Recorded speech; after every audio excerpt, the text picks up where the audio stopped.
हिंदुओं का कत्लेआम नहीं सहेगा हिंदुस्तान, हिंदुओं का कत्लेआम नहीं सहेगा हिंदुस्तान, हिंदुओं का कत्लेआम नहीं सहेगा हिंदुस्तान, हिंदुओं का कत्लेआम नहीं सहेगा हिंदुस्तान, हिंदुओं का कत्लेआम नहीं सहेगा हिंदुस्तान। देश के गद्दारों को गोली मारो सालों को, देश के गद्दारों को गोली मारो सालों को, बस में इधर ही गोली मारो सालों को, देश के गद्दारों को गोली मारो। ये तस्वीर हम आपको डोडा से इस समय दिखा रहे हैं, जिस प्रकार से कश्मीर पहलगाम के अंदर जो आतंकवादियों द्वारा जो हमला किया गया है उसी का यहाँ पर जो विरोध किया जा रहा है। ये तस्वीरें हम डोडा से आपको काफी जो उग्र रूप ले चुका है प्रदर्शनकारी यहाँ पर हम इस समय आपको दिखा रहे हैं, जिस प्रकार से टारगेट किलिंग की गई है उसी के खिलाफ जो डोडा के अंदर प्रदर्शन चल रहा है। और ये तस्वीरें आपको हम साफ जो डोडा से दिखा रहे हैं, रामलीला ग्राउंड से जो ये रैली निकली है, इस समय जो डाक बंगला में रैली पहुंच चुकी है।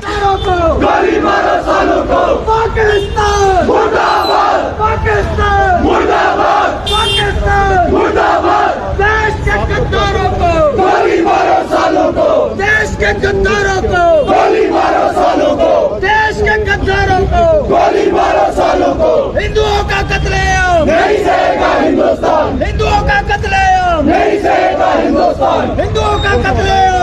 तो बार बार टारगेट किलिंग जो कश्मीर के अंदर की जाती है, यानी हिंदुओं को लेकर कहीं न कहीं जो टारगेट बनाया जाता है उसी के खिलाफ इस समय हम आपको जो तस्वीरें डोडा से दिखा रहे हैं, प्रदर्शन यहाँ पर चल रहा है, चल रही है इनकी। और ये हम कभी भी सहेंगे नहीं जो इन्होंने किया। ये